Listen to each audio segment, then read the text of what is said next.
तीर्थंकर प्रभु आदिनाथ मुनिनाथ, आदि व्याधि अघमद मिटे तब पद में मम्मात। चरण शरण है आपके, तारण तरण जहाज, भवदधि तट तक ले चलो, करुणा कर जिन राज। बोलिए आदि ब्रह्मा श्री आदिनाथ भगवान की, परम पूज्य आचार्य भगवंत गुरुदेव श्री विद्यासागर जी मुनि महाराज की, देवादिदेव 1008 रक्षाकारी श्री बन्ना जी के अजितनाथ भगवान की, समस्त मुनि संघ की।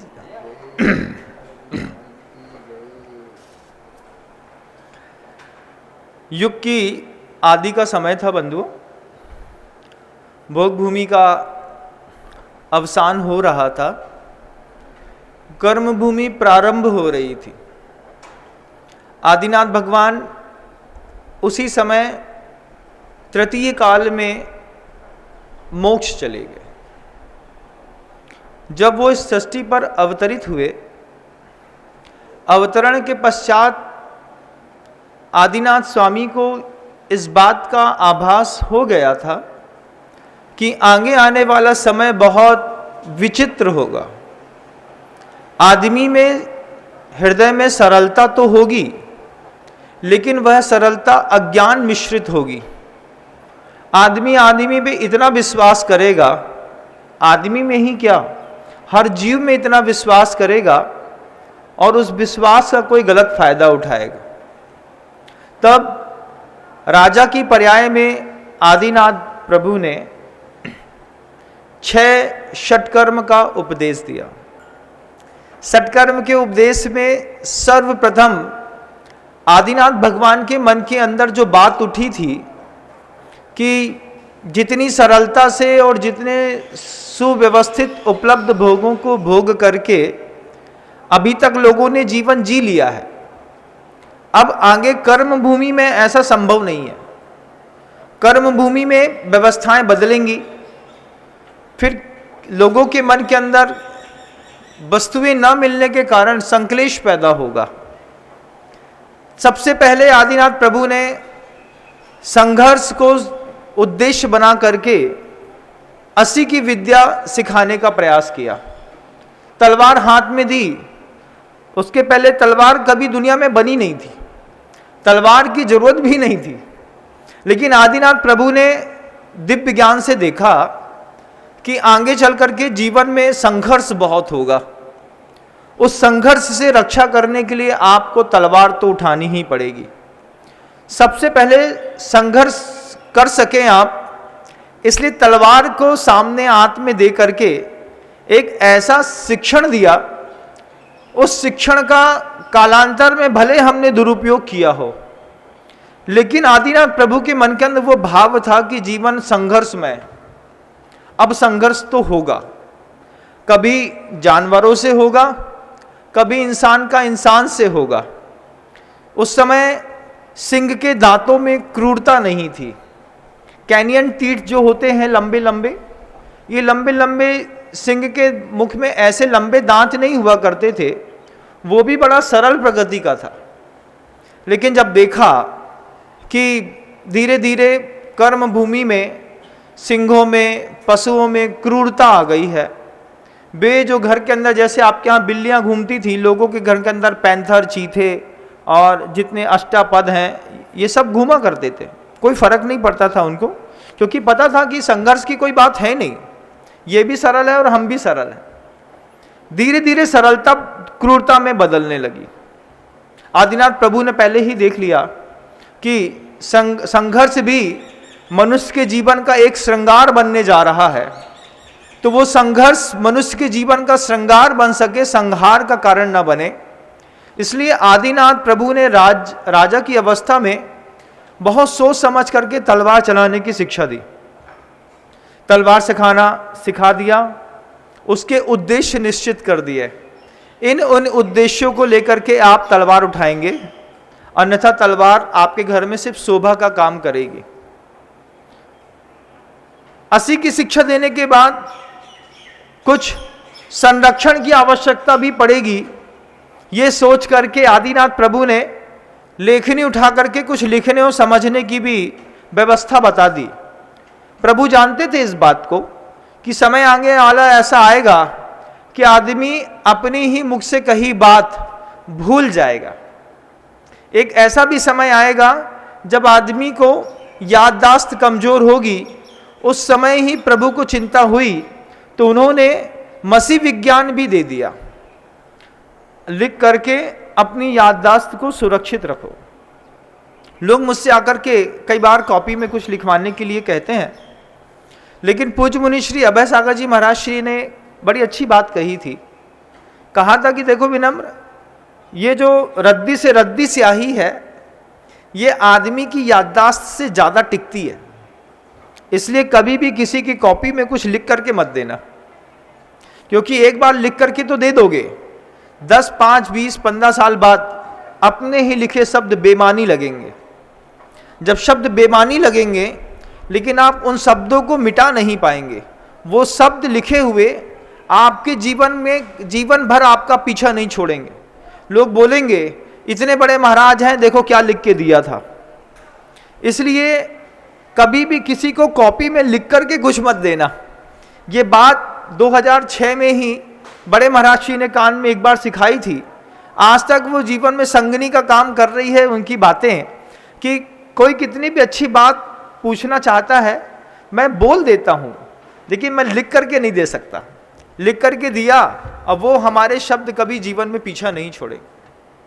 आदिनाथ प्रभु को भी ये बात लग रही थी कि इनकी याददाश्त कमजोर होगी, इनको विज्ञान तो सिखाना पड़ेगा। तो संरक्षण के लिए उन्होंने मसीह विद्या दे दी, और सर्जन के लिए आदमी को उन्होंने वाणिज्य है, शिल्प है, कला है, ऐसे और जितनी भी 6 विज्ञान थे, असी, मशी, कृषि भी सर्जन का एक तरीका था कि जो कल्पवृक्ष से सब कुछ मिलता था वो मिलना बंद हो गया।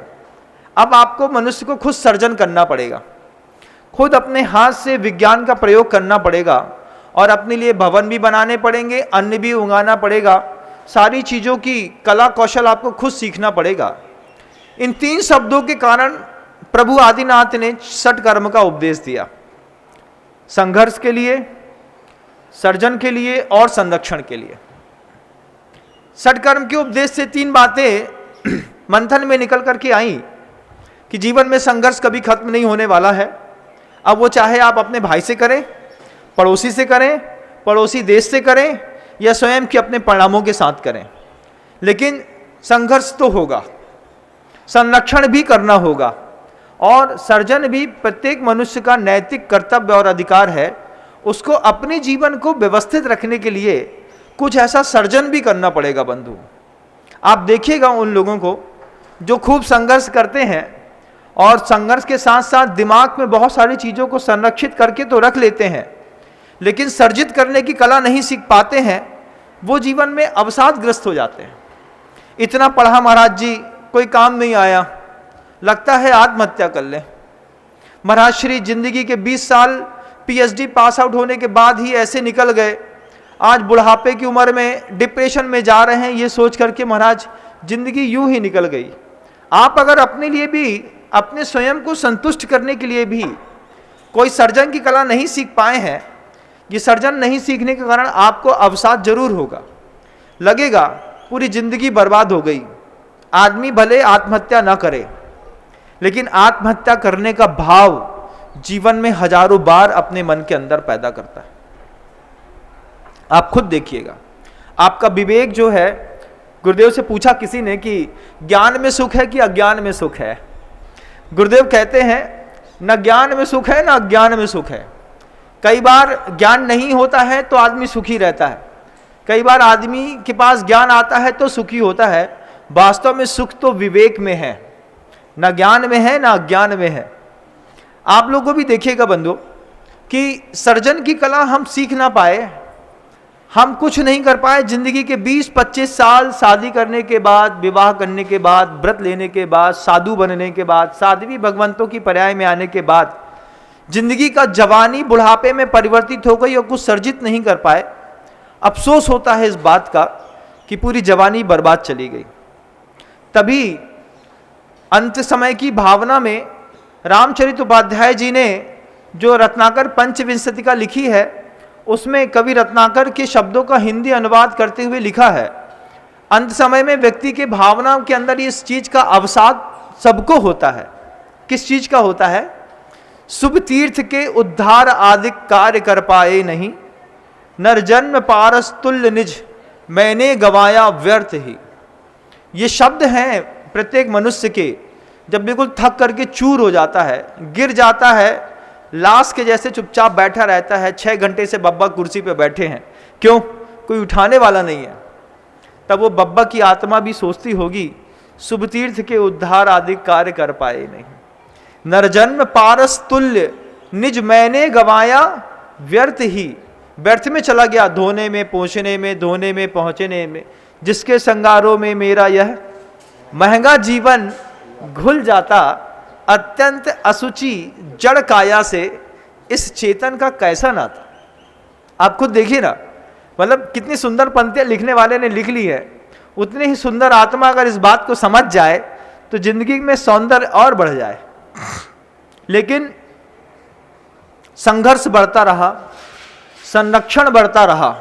2 चीजों के करने के हम आदी हो गए, लेकिन हम सर्जन की कला भूल गए। और सर्जन की कला भूलने का यह परिणाम हुआ कि संघर्ष हमारे जीवन का अंग तो बन गया, संरक्षण भी हमारे जीवन का अंग बन गया, लेकिन संघर्ष के बाद और संरक्षण से प्राप्त वस्तु का क्या उपयोग करना है, इस कला से हम बिल्कुल शून्य हो गए। चाहे वो धन हो, चाहे वो इंद्रियां हो, चाहे वो पारिवारिक संपत्ति हो, किसी भी प्रकार का ज्ञान का वैभव हो, आपने संघर्ष करके संरक्षित तो कर लिया, लेकिन उससे सर्जन क्या किया है एक बार देखिएगा, पता चलेगा। महाराज श्री, ऐसी सटीक बात है आपकी कि सर्जन के नाम पर अंदर आंख बंद करके अपने आप से पूछो एक बार, जिंदगी में जितना ज्ञान कमाया, जितनी मेहनत करी, जितना पुरुषार्थ किया, जितनी मेहनत करके लोगों को खुश किया, हासिलाई शून्य है कि इसके आगे 1-2 अंक भी लिखे हुए हैं? पता चलेगा हासिलाई शून्य है।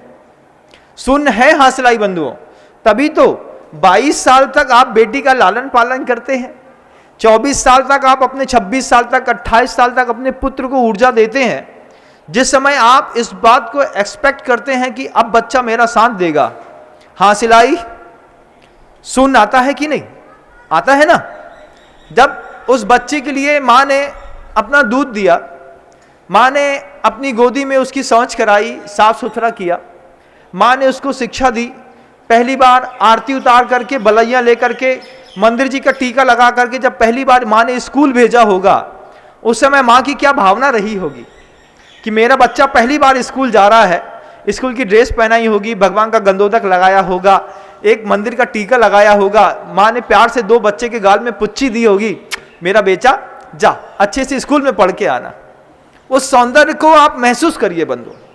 जितनी माँ है और जितने संसार में पुत्र और पुत्रियां हैं, वो आज भले MBA, CA, CFA कर रहे हैं, आज भले उनका ज्ञान उनके माता पिता से ज़्यादा है, आज भले उनको फ्रेंच बोलते आती है, थ्रू आउट आप इंग्लिश बोलना जानते हैं, आपके माता पिता नहीं जानते होंगे, लेकिन आप उस माँ की उस दिन की भावना को कभी महसूस नहीं कर पाए होंगे, जब पहली बार बिल्कुल भोले से चेहरे पर लंबे लंबे बालों को, गीले बालों से कंघी करके माँ ने आपको सफ़ेद शर्ट पहनाई होगी, नीला पैंट पहनाया होगा, छोटे से बस्ते पे एक स्लेट रखी होगी, पेंसिल रखी होगी, उसमें अनार को पढ़ने वाली एक छोटी सी किताब होगी, A फॉर एप्पल की एक बुक होगी, और बच्चे ने, जब आप रो रहे होंगे कि हमको मम्मी को छोड़ के नहीं जाना, माँ ने कितने प्यार से छाती से लगाया होगा, ये सोच करके कि मैं अपने छाती के टुकड़े को स्कूल इसलिए भेज रही हूँ कि ये कोई सर्जन की कला सीख लेगा, नहीं तो दुनिया में संघर्ष बहुत है।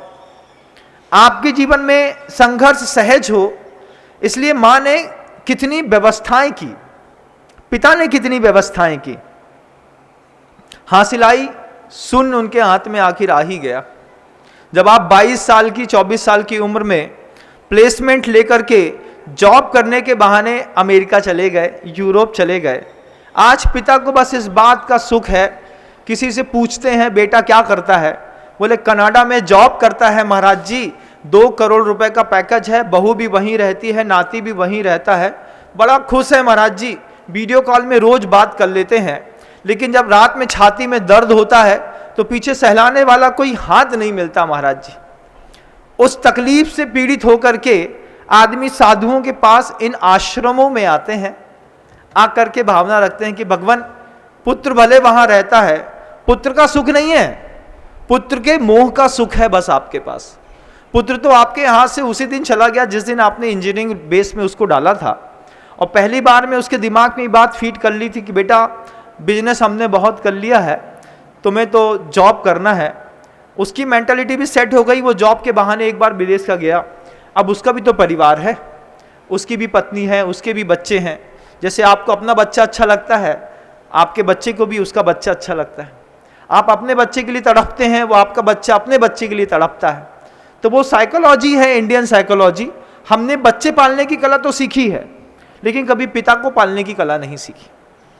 अगर हमने बचपन से पिता को पालने की कला भी सीखी होती तो बच्चा यूरोप में रह करके हर हाल में 3 महीने की छुट्टी रह करके पिता के पास समय बिताने के लिए आता, क्योंकि मुझे अपने बच्चे के साथ साथ अपने पिता को भी देखना है। लेकिन इंडियन साइकोलॉजी है, वो इंडियन साइकोलॉजी जो है बंधुओं, बच्चे के ऊपर डिपेंडेंट है। आप शादी होने के बाद जितनी ऊर्जा अपनी पत्नी और पुत्र पे खर्चा करते हैं, कभी आपने नहीं सोचा कि पिताजी के लिए भी उतनी ऊर्जा खर्चा करनी है। सिर्फ एक व्यक्ति ने नहीं, दुनिया का कोई भी व्यक्ति हो। आदिनाथ प्रभु कितना कुछ सोच गए होंगे कि राज्यावस्था शासन काल में उन्होंने अर्जन की, संरक्षण की और संघर्ष की 3 कला सिखाई। 3 कला सिखाने के बाद भी प्रभु को लगा इस बात को कि इन 3 कलाओं को सिखा तो दिया है, आदमी इन 3 कलाओं में उलझ करके अपनी जिंदगी बर्बाद कर लेगा। इसके बाद आदिनाथ प्रभु ने एक और कला सिखाई बंधुओं, भोग के त्याग की कला। आप भोग के त्याग की उस कला को देखिए कि प्रभु ने स्वयं दीक्षा ली। संघर्ष की कला सिखाई, तलवार सिखाई चलाना, संरक्षण करना सिखाया, सर्जन सिखाया, संघर्ष सिखाया, फिर इन सब चीजों का त्याग भी सिखाया। प्रभु के मन में यह बात आ गई थी कि ये संघर्ष में उलझ जाएगा, ये सर्जन में उलझ जाएगा, ये संरक्षण में उलझ जाएगा, इसको एक और चीज सिखानी है जिसका नाम संतोष होता है। अमीरी का, सफलता का, सुख का जब भी आपको अंतिम चरम चाहिए है, जब भी अगर अमीरी आपके जीवन में सिद्ध हो गई है, मतलब आपको संतोष होना चाहिए। अगर आप संतोष नहीं है, संतोषी व्यक्तित्व आपके दिमाग में, हृदय में संतोष पैदा नहीं हुआ, आप आज भी देखिएगा, इतना बड़ा मॉल होने के बाद 80 साल का वृद्ध सुबह सुबह बड़ी गाड़ी में बैठ करके दुकान में की गद्दी में आकर के बैठ जाता है। जिस समय संतोष चाहिए था, उस समय धन कमाने की, संरक्षण की कला एक बार हमने जवानी में, बचपन में सीखी थी, उस संरक्षण की कला को आज तक भुला नहीं पाए। संतोष की कला हमारे जीवन में पैदा नहीं हुई। आप आज भी गरीब हैं बंधु, आज भी गरीब हैं। 80 साल का व्यक्ति बड़े शोरूम में भी बैठे, लेकिन इस बात की चिंता साथ को सताए, आज भैया कस्टमर बहुत ही कम थे, बिक्री बहुत कम भई। बड़ा संकलेश है। 3-4-5 दिन दुकान कम चले, 8वें दिन तो जाकर के भगवान के मंदिर में शांति धारा कर देता है। बोले क्या? बोले महाराज 1 हफ्ते से मन अच्छा नहीं है। क्यों अच्छा नहीं है भाई? बोले महाराज दुकान में 8 दिन हो गए, इतना मद्दा चल रहा है कुछ ना पूछो। हमें लगो कि कछु हमसे पाप हो गया है, सो हमने कही भगवान पार्श्वनाथ को रविवार है, आज हम शांति धारा कर लें। तो जा करके हम शांति धारा करके चले आए। क्या? सर्वकर्म छिन्न छिन्न भिन्न भिन्न, जो मेरा अपकर्म है वो छिन्न छिन्न और भिन्न भिन्न हो जाए। ये शांति धारा याचना करने की गृहस्थों की सबसे सर्वाचीन प्राचीन परंपरा है बंधु। भगवान के समक्ष खड़ा होकर के भक्त जो है शांति धारा के माध्यम से क्या क्या मांगता है, आप देखिएगा।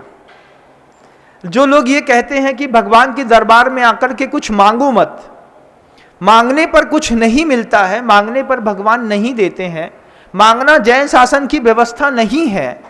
आप देखिए, आप कहते हैं मांगना जैन शासन की व्यवस्था नहीं है, आप ये कहते हैं कि भगवान के दरबार में आकर के भक्ति करी जाती है लेकिन कुछ मांगा नहीं जाता। उन लोगों को शांति धारा के मंत्र एक बार जरूर पढ़ना चाहिए।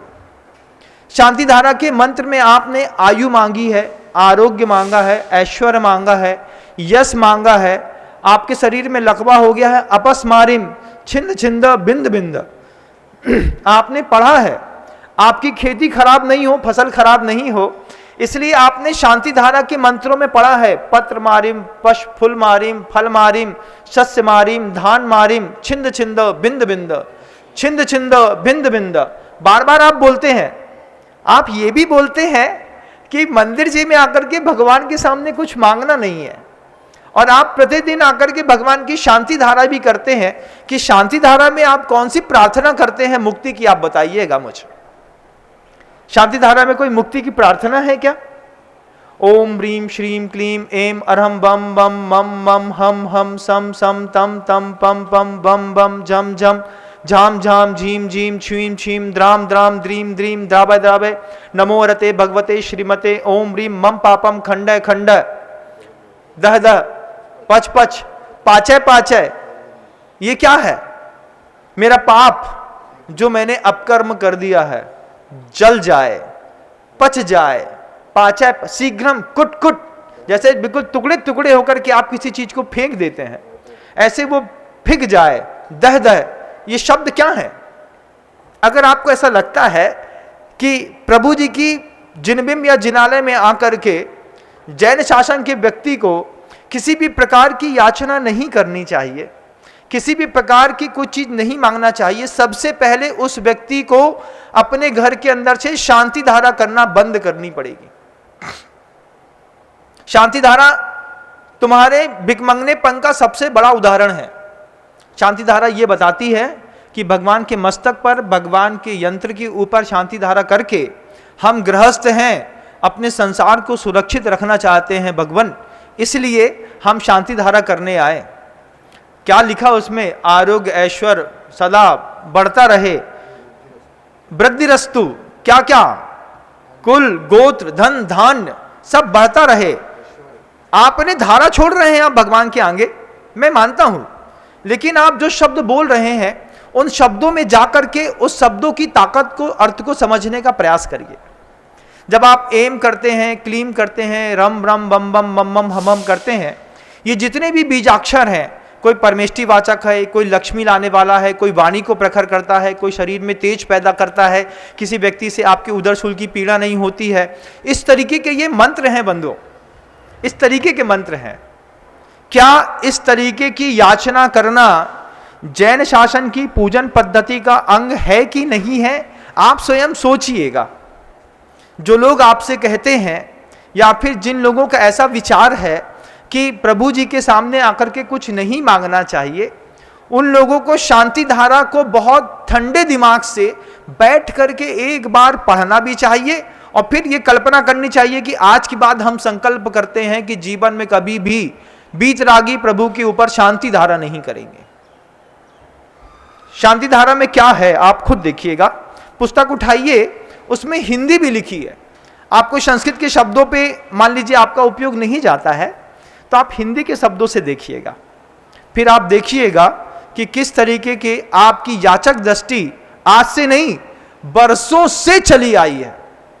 बरसों से ये परंपरा आप करते चले आए हैं, शांति धारा के माध्यम से अपने संसार को सुव्यवस्थित रखने की कला आपने सीखी है।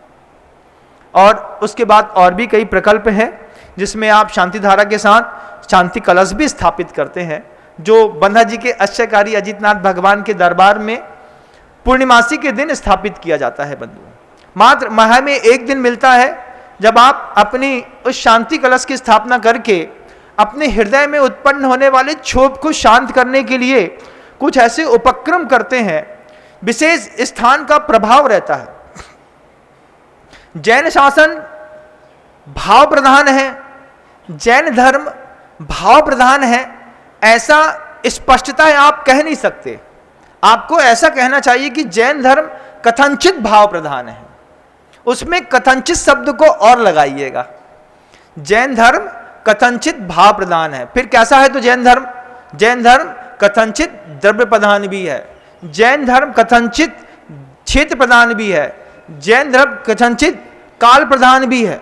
सही काल पे, सही द्रव्य के साथ, सही क्षेत्र पे, सही भाव को रख करके जब आपकी पूजन अर्चन पद्धतियां, विशेष आराधना, शांति धारा, मंत्र पाठ, स्तोत्र पाठ, जाप इत्यादि करते हैं, तब जाकर के आपके जीवन के अंदर कुछ शांति का उपक्रम पैदा होता है। बंधु, मैं अपने अल्प ज्ञान से हो सकता है कुछ गलत कह रहा हूं, लेकिन आप अपने तीव्र ज्ञान का प्रयोग करके इस मेरी बात को समझने का प्रयास करिएगा।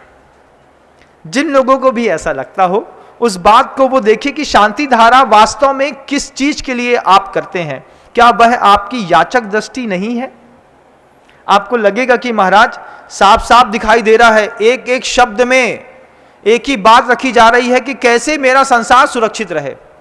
यश, निश्चय में यश की कोई जरूरत नहीं है, लेकिन आपने भगवान के सामने शांति धारा करके आरोग्य है, यश है, ऐश्वर्य है मांगा है। ऐश्वर्य की जरूरत क्या है? आत्मा को ऐश्वर्य की क्या जरूरत है बताइए? आत्मा को आरोग्य की क्या जरूरत है? शरीर को जरूरत है। आप मांगते हैं शांति धारा के माध्यम से।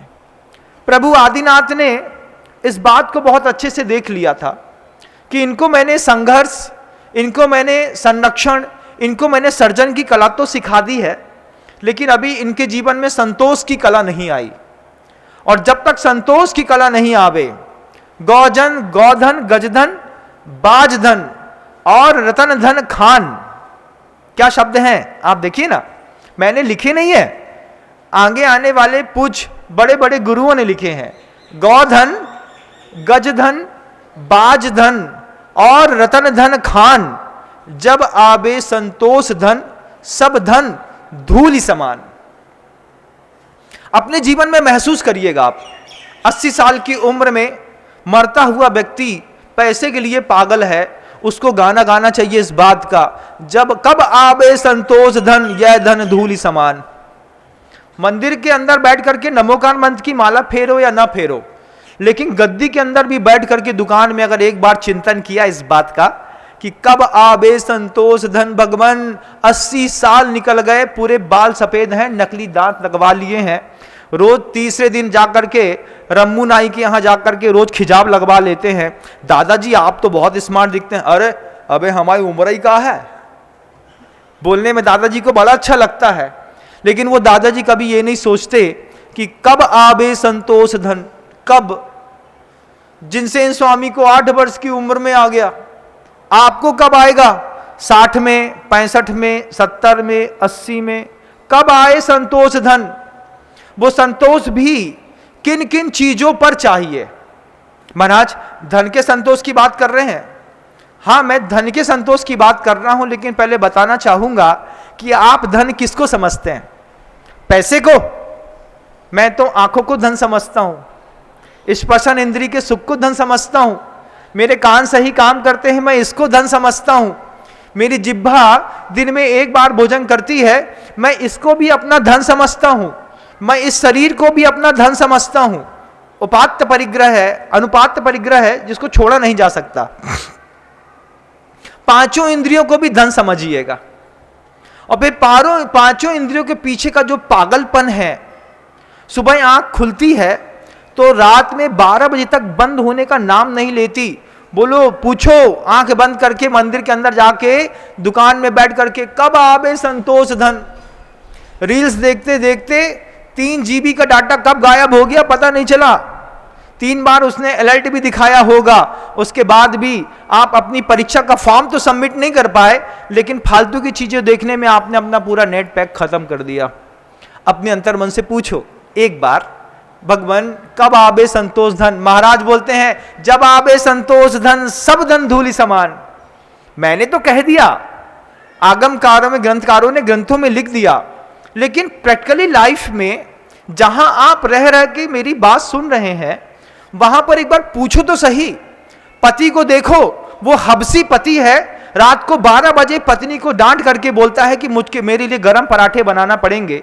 वो एक गिरा हुआ इंसान जो रात को 10 बजे पत्नी को इस बात के लिए प्रताड़ित करता है कि अभी चावल गरम बनाओ, फिर चावल खाएंगे, उसके बाद सोएंगे, उसके लिए भी भगवान से प्रार्थना करो। पूछो, तुमसे पूछो कब आवे संतोष धन, कब आवे संतोष धन, बताओ ना।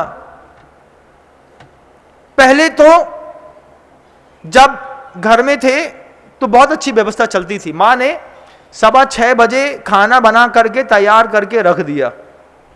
गर्मी के दिनों में 7 बजे तक, 7:15 बजे तक खाना पीना चलता था, 7 बजे तक खा लेते थे, तो खिला दिया मां ने सबको।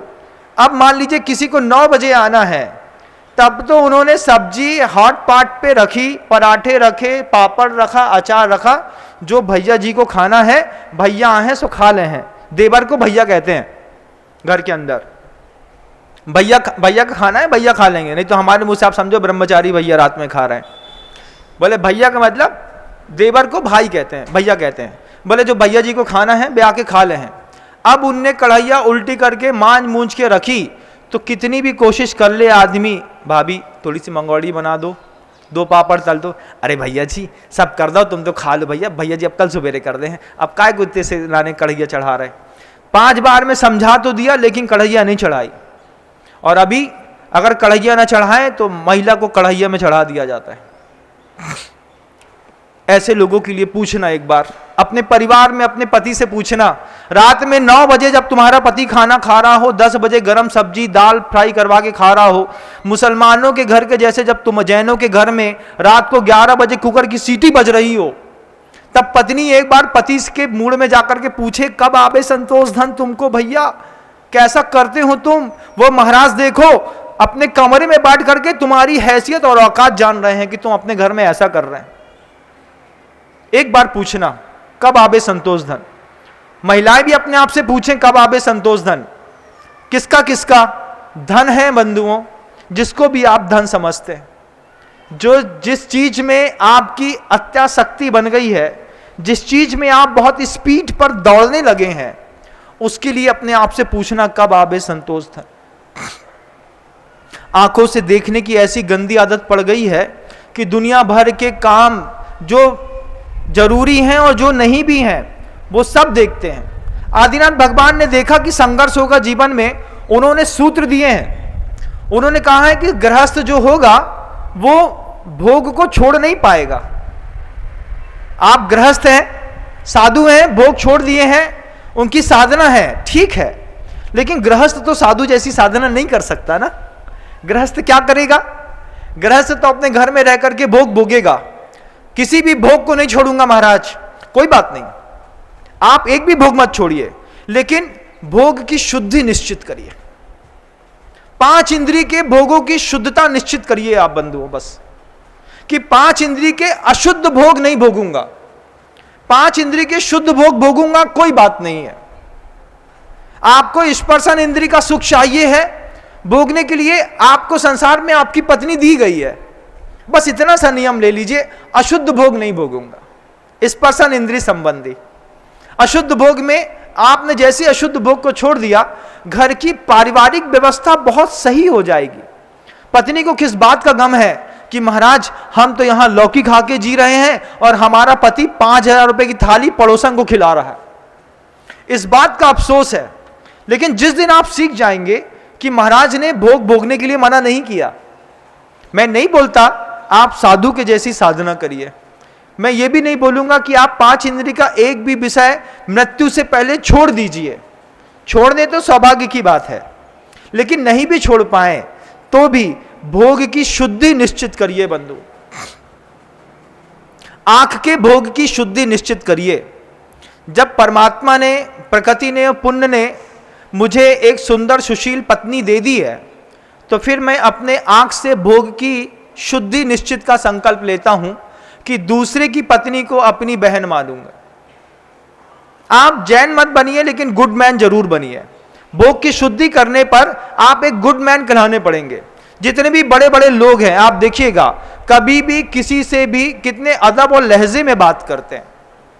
किसी की पराई स्त्री से भी बात कर रहे हैं तो दीवार देखते हैं और बात यहां करते हैं, तब जाकर के उनके संबंधों का सौंदर्य आसमान छूता है बंधु। आंख में आंख घुसा करके बात करने वालों के संबंध बहुत देर तक नहीं चलते। बहुत जल्दी विकृत होकर के किसी सड़ी हुई नाली में पड़े होते हैं, जाकर के देख लीजिएगा। लेकिन आंखों की एक अपनी मर्यादा होती है, उस आंखों की मर्यादा के साथ स्थापित किए गए संबंध दूरगामी प्रभाव देते हैं। आप अपने पांचों इंद्रियों के भोग की शुद्धि बस निश्चित करिए, त्याग मत करिए, एक भी भोग को मत छोड़िए ना। आपकी पत्नी है, आपका परिवार है, महाराज साधना आपके जैसी नहीं, हमने कब कहा हमारे जैसी साधना करना है? हम बस इतना कह रहे हैं आंख का जो भोग है उसकी शुद्धता निश्चित करिए। महाराज हम जबान के बहुत चटोरे हैं, हमारे जे इनको रोज सुबह से लेकर शाम तक खाने का खावे खावे चाहिए। खाइए, आप साधु है, आपका दिन में एक बार भोजन करता है, एक बार पानी लेता है। आपसे अपेक्षा नहीं कर रहा हूं कि आप 2 समय भी खाएंगे, आप खाइए, लेकिन अपने रसना इंद्री के भोग की शुद्धि निश्चित करिए। निश्चित करिए कि हम मद्य मांस मधु का कोई भी सामान नहीं खाएंगे। वो जैसी आपने भोग की शुद्धि निश्चित करी, जीवन बहुत सुंदर हो जाएगा। अब ये गर्मी चल रही है बंधुओं, बिल्कुल ठंडा और चिल दही खाने को चाहिए पड़ता है। क्या, अरे क्या करें महाराज, घर में माँ ने जमाया था, उसमें एक चींटा गिर गया महाराज, फिर वो जमा नहीं, जमा तो गरम है, गरम है तो गरम, अगर मान लो ठंडा भी है तो टेस्टी नहीं है, कभी अच्छा खट्टा नहीं है और कभी कम खट्टा है, कभी ज्यादा खट्टा हो गया, बड़ी प्रॉब्लम्स रहती हैं। तो फिर क्या करेंगे? अरे मोहल्ले में वो कृष्णा डेयरी वाला है ना महाराज जी, कृष्णा डेयरी वाले के यहाँ चले जाते हैं। वो कृष्णा डेयरी वाला भी बड़ा स्मार्ट है, वो कृष्ण जी का एक छोटा सा एक फोटो लटांग देता है, उसमें गागल लगा देता है, उसमें खूब सारा दही फोटो में गिराता है, बांसुरी बजाते हुए कृष्ण जी खड़े रहते हैं। कृष्णा डेयरी, हमारे यहां ताजा दही मिलता है। आपने लिख लिया ताजा दही मिलता है, कृष्णा डेयरी के पास पहुंच गए आप। हंसी आती है आपकी बात को सोच करके। हमारे भी तो डेयरी वाले भक्त हैं कि नहीं है? उनकी कहानी अपनी जुबानी सुनाऊं। जब दुर्ग का हमारा एक बहुत अच्छा शावक था, उसने कहा महाराज जी दही जो होता है, जो मई और जून और जुलाई में बिकता है ना, वो दिसंबर में जमा दिया जाता है। नवंबर दिसंबर के महीने में जब भैंस गाय अतिरिक्त मात्रा में दूध देती हैं और दूध की खपत नहीं होती है, उस समय दूध का दही जमा करके कुंटलों से नहीं टनों से दही जो है वो कोल्ड स्टोर में स्टोर कर दिया जाता है। अब कोल्ड स्टोर में दही स्टोर पे रखा हुआ है। कैसे रखा है? 200 लीटर की जिसमें केमिकल की केन आती है, उस केमिकल वाली केन में वो दही जो है बंधुओं 200 किलो की 200 से ज्यादा केन्स वहां पे सुरक्षित रखी हैं। अब उसमें से कृष्णा डेयरी वाला बेटा क्या करता है कि वो कृष्णा डेयरी वाला रोज एक केन दही वहां से कोल्ड स्टोर से उठवाता है, ला करके अपने घर में रखता है। फिर घर में मिट्टी की कसेड़ी रहती है, उस कसेड़ी में दही निकाल करके रात में डाल देता है। रात भर में वो दही पूरी कसेड़ी में साफ सुथरा होकर के एक सा जगह ले लेता है। सुबह सुबह उसकी एक वेन आती है जिसमें 50, 70, 80, 100 कसेड़ियां रहती हैं। अरे महाराज इतना ठंडा और इतना व्यवस्थित और ताजा दही खाते हैं आप, सोच पे शर्म आती है।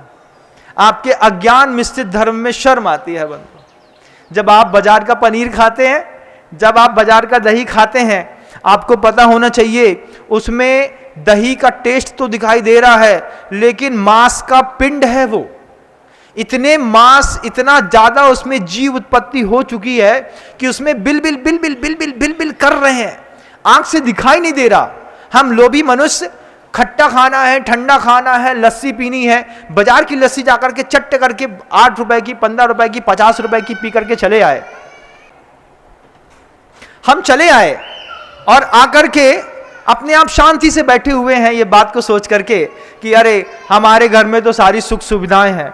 सुख सुविधा नहीं है, आपका अज्ञान आपसे अनजाने में ऐसा पाप करा रहा है।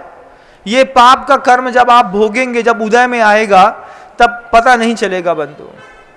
वो दही, एक गिलास दही की जो लस्सी है, वो कल शाम को कोई भैंस का दूध निकला होगा, उसको उबाला होगा, उसको जमाया होगा। इस भ्रम में मत रहिएगा, बिल्कुल इस भ्रम में मत रहिएगा। इस भ्रम में भी बिल्कुल मत रहिएगा कि वो बाजार का जो पनीर आप खाते हैं, वो पनीर सुबह सुबह किसी ने फाड़ करके आपके हाथ में दे दिया है।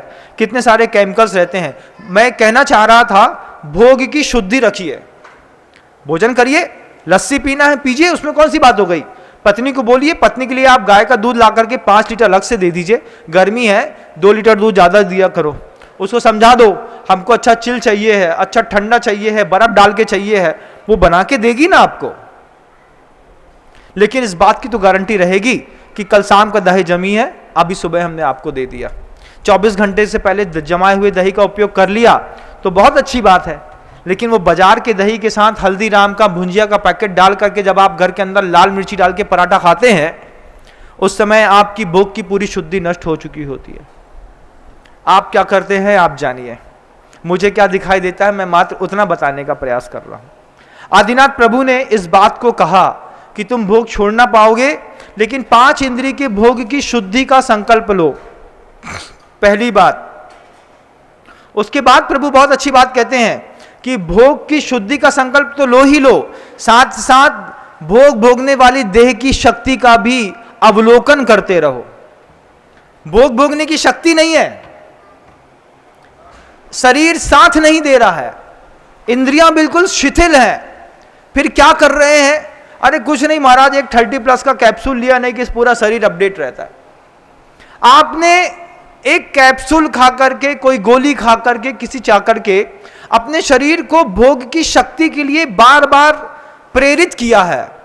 क्या ये प्रेरणा आगे जाकर के आपके जीवन में प्रताड़ना नहीं बनेगी? जब अंग अंग टूट जाएगा, लीवर काम करना बंद कर देगा, फंक्शंस काम करना बंद कर देंगे, आंखों में आपके कंजाइटिवाइटिस के बहाने कांच बिंद हो जाएगा, जब पता चलेगा महाराज जी ये गोलियां ज्यादा खाते थे, रीढ़ की हड्डी में कैंसर हो गया है, जब पता चलेगा बोन मेरो झुकने के लिए अब तैयार नहीं है, यही भोग की शक्ति पहले देख लीजिए आपने शरीर की, हमारी ताकत है कि नहीं। सामने वाला तो बहुत कुछ चाह रहा है हमसे, वो तो हमारी जान लेना चाह रहा है, भोग के बहाने तो क्या जान दे दें? इतनी बड़ी जान भी नहीं हो तुम कि तुम्हारे लिए अपनी जान दे दें। समझाओ सामने वाले को और बोलो उससे कि मेरे भोग की शक्ति इतनी है भैया, मैं इससे ज्यादा मेहनत नहीं कर सकता। लेकिन संघर्ष और संरक्षण की दुनिया में जब सरलता छोड़ करके जीवन में विकृति बढ़ी, तो लोगों ने नए नए आविष्कार करके मनुष्य के शरीर की भोग की शक्ति बनी रहे, ऐसे ऐसे दवाइयों का, ऐसे ऐसे विज्ञान के माध्यम से स्टेरॉइड्स बना दिए, वो भी आपकी भोग की शक्ति को बढ़ाने वाले ही तो हैं। कल तक बच्चा बेचारा बैठा रहता था, आज चुपचाप 5 पराठा खा के चला गया। क्यों? क्योंकि जिम जाने के बाद उसने आधा चम्मच स्टेरॉइड खा लिया था। अब स्टेरॉइड आपके पूरे शरीर के पैक्स को बढ़ा रहा है, शरीर को फुला रहा है, आपके शरीर में स्वेलिंग और सूजन दिख रही है, लेकिन ये ना आपके भोग की शुद्धि है, ना शरीर में आपको उस भोग भोगने की शक्ति है। जिस दिन आप थक जाएंगे उस दिन पता चलेगा महाराज ये जो आहार नली होती है, इस आहार नली में कैंसर हो गया है, क्योंकि स्टेरॉइड यहीं से अंदर जाता था, वो सॉफ्ट बिल्कुल पेसेस फंसे हुए थे, उसमें उसके जितने भी बैक्टीरियल फंक्शंस थे वो सब यहाँ पे फंस गए।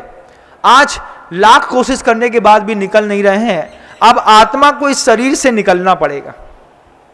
आदिनाथ प्रभु का कितना जबरदस्त विज्ञान था बंधुओं। संरक्षण, संघर्ष और सर्जन की कला सिखाने के साथ प्रभु ने बार बार प्रेरणा दी है कि संतोष को अपने जीवन का अंग बनाओ। जो मिला है, जितना मिला है और जब मिला है, उसमें अगर तुमने संतोष की कला नहीं सीखी तो ये असंतोष तुम्हारे जीवन में प्राण ले लेगा। ताकत है नहीं, लेकिन गुटखा खा रहे हैं, एक गुटखा पूरा मुंह के अंदर डाल के दिखाओ तो जाने मर्द है, तब तो महाराज चक्कर आता है, ऐसा घूमता है, तो जब नामर्द है तो फिर गुटखा क्यों खाया जा रहा है? ताकत है नहीं, सिगरेट पी रहे हैं, ताकत है नहीं, शराब पी रहे हैं, ताकत है नहीं, वाइन पी रहे हैं, ताकत है नहीं, ट्रैकिंग करने के लिए जा रहे हैं, ताकत है नहीं। जब शरीर में भोग की शक्ति नहीं है तो एक बार सही ऑब्जर्वेशन तो करो अपना कि किस पायदान पर प्रकृति ने मुझे बैठाया है। जिस पायदान पर प्रकृति ने मुझे बैठाया है उस पायदान के भोग भोग करके संतुष्ट हूं। अतिरिक्त भोग भोगेंगे, बेचारी काकी, काय काकी, कक्का कब चले गए? अरे भैया बे तो 28 साल हो गए, पहले 28 साल पहले कक्का चले गए। हाँ क्या बताएं, बे छोटी उम्र में 62 में चले गए हते, हम आए 180 के हो गए, अभी तक सोई प्राण नहीं निकल रहे आए, सारे मुआ मर गए, हम ही भर बचे। अब कोई पूछे कि कक्का 62 में काहे मर गए, कहा बताइए आदतें सोई खराब आती कक्का की, अच्छो भाव निकल गए। जाबे का दुख भी है, जाने का दुख तो है, लेकिन इस बात का संतोष है कि उस पापी के जाने से कम पाप कम हुआ, पाप कम की खुशी भी है और कक्का के जाने का दुख भी। अपने शरीर की भोग की शक्ति, अपने भोग की शुद्धि, उसके बाद गुरुदेव कहते हैं भोग का ज्ञान भी आवश्यक है कि ये जो भोग सामने दिख रहे हैं ये मैं भोगों की नहीं, हर सुविधा मिलने वाली सुविधा का उपयोग करोगे तो शरीर बहुत जल्दी नष्ट हो जाएगा, बहुत जल्दी। कितनी सारे, जब आप रिसेप्शन में जाते हैं आपको सुविधा दी जाती है ना, 20 प्रकार की मिठाई है, 70 प्रकार की चटनी है, 50 प्रकार के अचार हैं, 17 प्रकार के पापड़ हैं, 13 प्रकार की नान रोटियां हैं, 25 प्रकार की सब्जियां हैं, 18 प्रकार के जूस हैं, उसके बाद स्वीट्स हैं, माउथ फ्रेशनर्स हैं, फिर उसके बाद कुछ और है, फिर कुछ और है, फिर कुछ और है। जितना स्टॉल पे लगा है इतना भोग ज्ञान हो, अगर भैया अंदर शुगर है, अगर जे 3-4 मिठाइयां खा ली तो सुबेरे सुअर चांटत मिले हैं हमें, बोले अंदर की शुगर में चक्कर खा के कब जैन साहब गिर जाएं, रास्ता में पड़े मिले, बोले का भाव, कछु नहीं, सीधे को मुंह बोई चांटे जोन चांटे, आपको कहावत पता होगी। तो भोग का ज्ञान भी जरूरी है कि सुविधाएं तो बहुत कुछ उपलब्ध हैं संसार में, इन उपलब्ध सुविधाओं में से मुझे कितनी भोगनी। गुरुदेव ने हम लोग से भी कहा कि तुम लोगों को भी भोग का ज्ञान जरूरी है। हमने कहा कैसे गुरुदेव? गुरुदेव कहते हैं देखो चौके में जाते हो, साबक 4 थालियों में 40 चीजें दिखाता है। ड्राई फ्रूट्स की पूरी एक थाली दिखाता है, एक थाली सब्जी की दिखाता है, एक थाली मीठा नमकीन की दिखाता है, एक थाली किसी और चीज जूस की सबकी दिखाता है। आप साबक 40 चीजें दिखाता है, लेकिन तुम निश्चित करो कि तुम्हारी भोगने की शक्ति कितनी है। तुम निश्चित करो कि भोग का ज्ञान निश्चित करो कि 40 में से 36 छोड़नी है और 4 में काम करना है। उसके मनुहार करने में गर्मी के दिन में सुबह सुबह शुरुआत में बादाम का हलवा खा लिया और 1 गिलास दूध पी लिया तो दिन भर चक्कर आएंगे और प्यास लगेगी। अरे महाराज ले लो ना, आपके लिए कितना सोच करके बनाया था, तुम्हारे लाड़ को अपने पास धरो, हमें जो चाहे सो थोड़ी बहुत दे दो सो ठीक है, नहीं तो जय जिनेंद्र। साधु को भी सिखाते हैं, आप भी सीखिए ना, रिसेप्शन में जाते हैं, होटल में जाते हैं, कि भोग का ज्ञान होना चाहिए, भोग की शुद्धि, भोग की शक्ति, भोग का ज्ञान। फिर लास्ट में आदिनाथ प्रभु कहते हैं जब ये ज्ञान आ जाए, शुद्धि हो जाए, भोग की शक्ति नाप लो, तो कोशिश करना कि पर्याय छूटने से पहले भोग का त्याग करने की कला सीख लें, क्योंकि इसी का नाम इस पूरी भारत की वसुंधरा में संन्यास आश्रम कहा गया है। यह व्यवस्था है, कुमारावस्था है, गृहस्थ की अवस्था है, वानप्रस्थ है। वानप्रस्थ का जीवन जीने वाला प्रवचन गौर से सुनता है, गौर से सुनकर के वे माँ बहनें जो रोटी बनाते समय सुन रही हैं, वे हमारे सगे भाई जो कार चलाते हुए सुन रहे हैं, वे श्रावक बंधु जो हमारे सामने बैठ करके सुन रहे हैं, वे सब विनम्र सागर की आवाज जहां तक जाती है, जिसके कान तक पड़ती है, विनम्र सागर उसको अपना घर का मानता है। इस बात को मान के चलना। अगर मैं तुमको घर का नहीं मानता तो इस तरीके के उद्बोधन ही नहीं देता। मैं तुम्हें अपने घर का, अपने परिवार का सदस्य मान करके बोल रहा हूं कि भोग का ज्ञान, भोग की शक्ति, भोग की शक्ति, भोग का ज्ञान, भोग की शुद्धि के साथ अंतिम पड़ाव में सीखना कि अगर भोग की शक्ति शरीर में न हो तो मैं भोग के त्याग का संकल्प लेता हूं। महाराज श्री रात में लस्सी पी थी, पूरी रात शरीर में, हाथ में दर्द बना रहा, पीठ में दर्द बना रहा। आज के बाद संकल्प लेता हूं 7 बजे के बाद पानी नहीं पीऊंगा। क्यों? क्योंकि शरीर है तो सब है। शरीर आद्यम खलु धर्म साधनम। फिर दूसरी बात में लिखा है कर्म वा। सबसे पहले शरीर को संभालने का साधन है, तो मतलब धर्म को संभालने का साधन सबसे पहले क्या है? तो बोले शरीर है। आद्यम साधनम शरीरम, द्वितीयम कर्म वा। दूसरा साधन कर्म है। ऐसे पुरुषार्थ करेंगे, ऐसा कर्म करेंगे जिससे अपने सौंदर्य जीवन का बढ़ा सकें।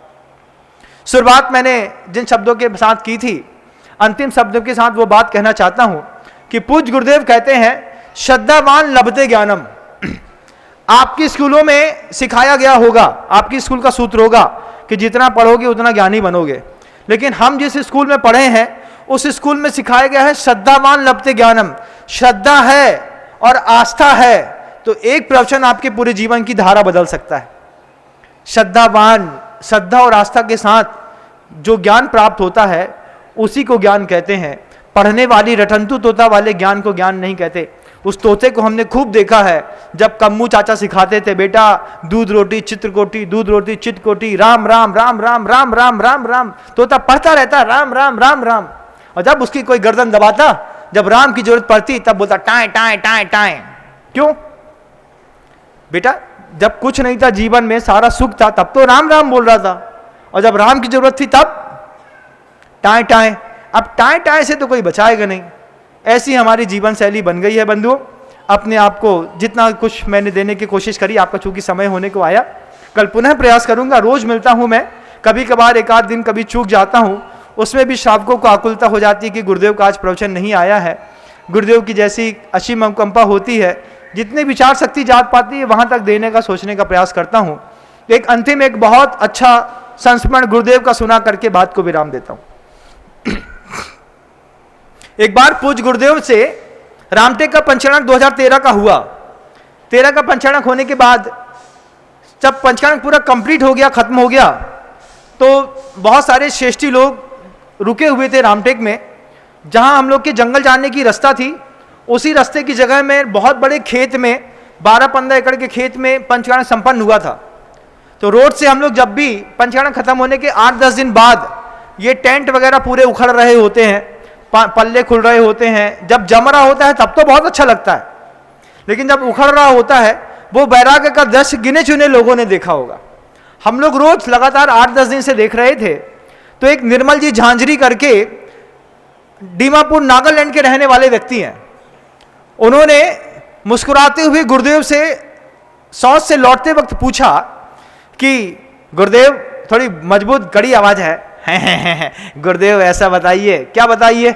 अचानक उनको देख के मुस्कुराए, बोले गुरुदेव ये आदमी इतने सारे निर्वाण कल्याणक देख लेता है, इतने सारे जन्म कल्याणक, तप कल्याणक देख लेता है, सब कल्याणक देख लिया, पूरा पंचकल्याणक देख लिया, उसके बाद भी जब इस संसार को छोड़ के जाता है तो फिर लौट करके वापिस संसार में क्यों चला आता है?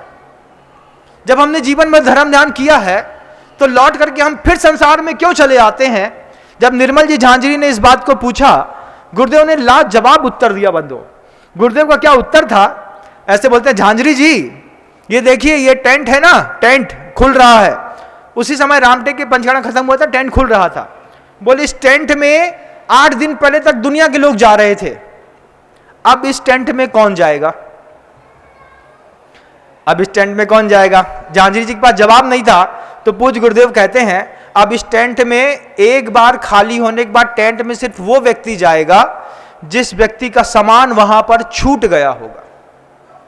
मान लीजिए किसी का पर्स छूट गया है, किसी की पानी की बोतल छूट गई है, किसी का सूटकेस छूट गया है, किसी की मान लीजिए कलश छूट गए हैं, तो वो छूटा हुआ जिसका कुछ छूट गया है खुले हुए टेंट में तो वापिस वही जाएगा ना। तो निर्मल जी झांझरी कहते हैं हाँ महाराज जी, जिसका सामान छूट गया होगा अब तो वही गृहस्थ उस टेंट में जाएगा, नहीं तो सिर्फ टेंट खोलने वाले वहां पे रहेंगे। बोलेंगे जैसे सामान्य साबक खुले हुए टेंट में तब जाएगा जब वहां पर कोई उसकी छूटी हुई चीज लेना होगा, ऐसे ही संसार में हम वापिस बार बार तभी आते हैं जब यहां की गई ममता हम यहीं पे छोड़ के चले जाते हैं। ममता करी और ममता करते करते पत्नी को खूब चाहा, पुत्र को खूब चाहा, संसार में पैसे को खूब चाहा, परिग्रह को खूब चाहा, हिंसा को खूब चाहा।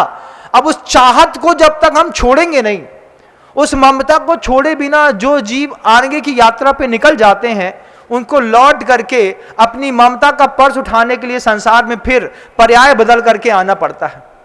तो वही दादाजी जो कल तक नाती कहकर के खिला रहे थे और पैसे के संरक्षण में रखे थे, आज वही दादाजी सांप बन करके, क्या ममता थी मुझे धन की तो सांप बन करके आ गया, ममता थी मुझे तो बिष्टा में कीड़ा बना अपने ही शौच कूप में, ममता थी मुझे तो अपनी ही पत्नी के गर्भ में अपने ही वीर से पुत्र बन गया।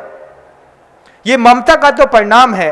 कुछ हम दुनिया में जब भी जाने से पहले छोड़ करके जाते हैं उसमें ममता, कामना और इनसे तादात्म्य प्रमुख रहता है। बंधुओं, बहुत धैर्य के साथ इन शब्दों को सुनना कि ममता क्या छोड़ करके जा रहे हैं।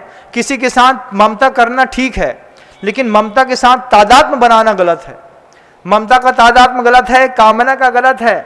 और जिस वक्त आप छोड़ करके जाएंगे, संसार से जाते वक्त ममता यहीं छूट के चली जाएगी, तब आप वीतराग होंगे, और वीतराग कभी संसार पे लौट करके नहीं आते। इन शब्दों के साथ शब्दों को विराम देता हूं। कल पुनः प्रयास करूंगा। गुरुदेव श्री विद्यासागर जी मुनि महाराज की।